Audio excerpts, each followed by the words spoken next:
Good morning, traders and investors. NVIDIA once again shocked the market with some outstanding results. But is this AI rally really built to last, or are we heading for a bubble? Now, I'm going to break down the NVIDIA results in this video. We're going to do some technical analysis, some fundamental analysis. I'm going to give you a couple of price targets and some trading strategies. So stick around to the end of the video. It's going to be an exciting one because NVIDIA just reported the 62% revenue growth once again. Mind-blowing, isn't it?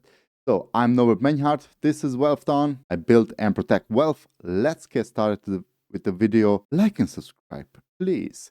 Come on, become part of this journey. So let's go over a couple of highlights. Revenue 57 billion with a B, up 62% year to year. Data center sales 51.2 billion versus a 48 billion estimated. So beat on data center sales Q4 forecast. 65 billion. That is a 2% growth, and gross margin 75 billion. So Q3 results blew past expectations once again. Revenue jumped 62%. And by the way, this is the first acceleration in the past 2 years. And you can see data center estimates just crossed expectations with the results. So Jensen Huang, the CEO, made it clear AI boom is just getting started.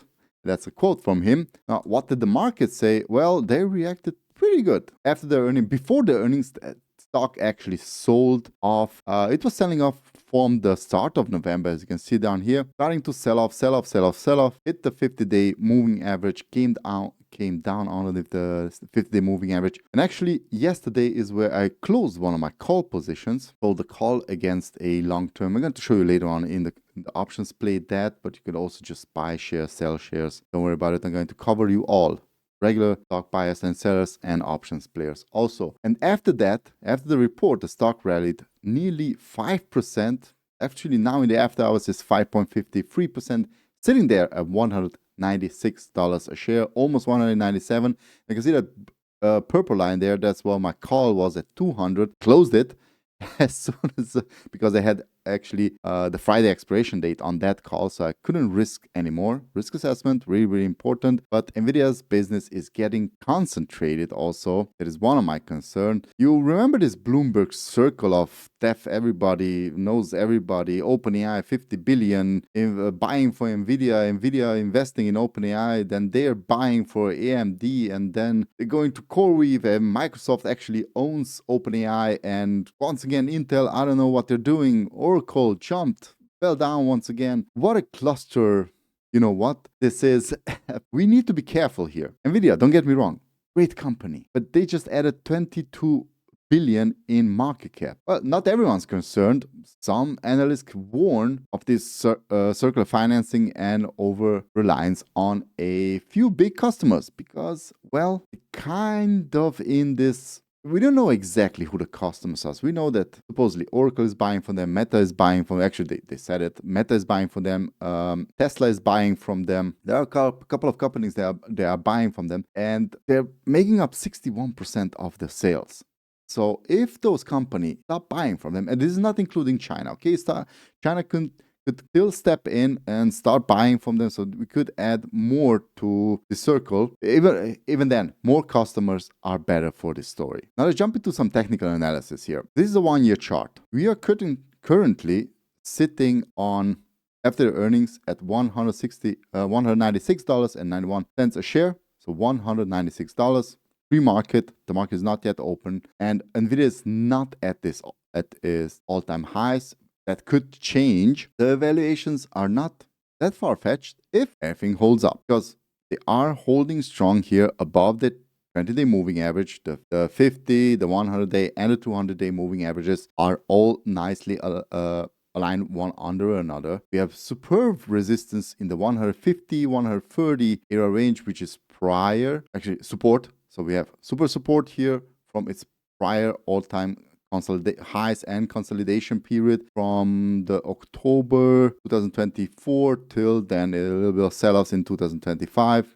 And in April, we had the massive sell-off. But this was the high. Now, those highs are now support levels. Now, the next support levels would be the all-time lows, which would be in the 110-ish, 115, and 90-ish range. Now, if this stock since 90 once more, that would be a massive shave off the stock price. And I also think it would be a good buying opportunity because the company is not going broke. Okay, so let's just be honest. The company is not going broke. The valuations are not that fluffy. Okay, we saw even bigger evaluations with Oracle, and you saw where there those ended up. So if I just jump to Oracle really quickly, well, it went up and then it came down massively. I would like Eli Lilly to come down in the next couple of days. Don't hate me, you Eli Lilly shareholders. It just ran massively, and I have a massive position against the share price. Now, once again, Oracle also jumping up, coming back to from his 200-day moving average. Even here, I would say that, now coming to the buying opportunities, I'm going to jump back to NVIDIA just in a second, but I would say Oracle is currently a better buy than NVIDIA at current valuation. At current price level, not valuation. At current price level, I would rather choose Oracle than NVIDIA, and I would also rather choose Meta than NVIDIA. Both of them massively oversold, and they're not going to go out of business, just in my humble opinion. Okay, so right now, here's what I would do. If you own the shares, perfect, don't sell them. If you own the shares on an option, no, wait, we're not going to go to options. So if you own the shares, I wouldn't sell them. Here's what I would do, which I'm currently not owning any NVIDIA shares. I already sold them somewhere here, I think 170 or something like that. But I'm a trader and investor. My thesis is a little bit more complicated. I'm going to do a separate video on that, how I build wealth and how I think about wealth, what is wealth for me actually. So I wouldn't add at the current price level to NVIDIA. Now, if you have a 5-year horizon, add here, sell it in 5 years. Hey, let's just be honest. You are not Warren Buffett. We're not playing here Berkshire Hathaway. Okay, they're literally buying companies. They didn't invest in Oracle, but they are literally buying companies, and they're going to hold them to perpetuity. Okay, so that's not what we're doing here. We're investing for a short, medium, long term, and for a really long term, I would only invest in a TF at the current moment, or in Berkshire Hathaway, or something like that. But only in NVIDIA, investing and saying I'm going to hold NVIDIA for the next 30 years, forget about it. I don't know what it's going to do. I could show you millions of stocks that just went up and then disappeared. So immense companies went up and disappeared after that. So in the long term, everything goes to zero. Now, if you own the shares, once again, I wouldn't sell them here. What I would do is wait for a pullback, buy some more shares if you have cash. Now, if you want to do a options play, here's a good idea. Take the 29 expiration date, and you could go, so for example, if you own the shares, you could just sell here a 290 strike, 280 strike, 18 strike. Just wait for the market to open. You're going to see maybe different prices. But this, you're currently seeing that I'm going to get, because I own shares, I would get $226 right now in credit, because I don't have to risk anything. I have the shares to cover from them. If I would sell a put here at, let's say, not that. If I would sell a put at 158 strike, collecting in the middle $232, risking $3,019 in buying power, because if you want, and let's go back to the diagram again, I had the 158 strike, the price target, and 158, as I said, is exactly in that zone where I would be happy to buy some shares. Now, if you want to go even further down, then go to the 56, also collecting $180, $200 actually, risking $3,000, which reduces the buying power with $3,000,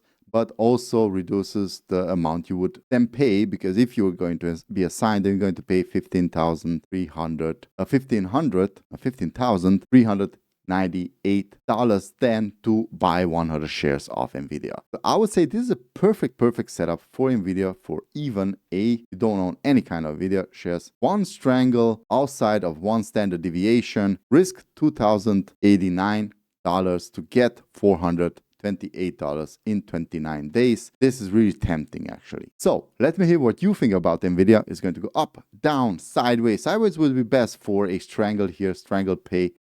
So hope you enjoyed this video. If you did, please give this a thumbs up. I would really appreciate the support. Also subscribe to the channel, click that notification bell in order to get notified when I release new videos like this. I release them on a daily basis now.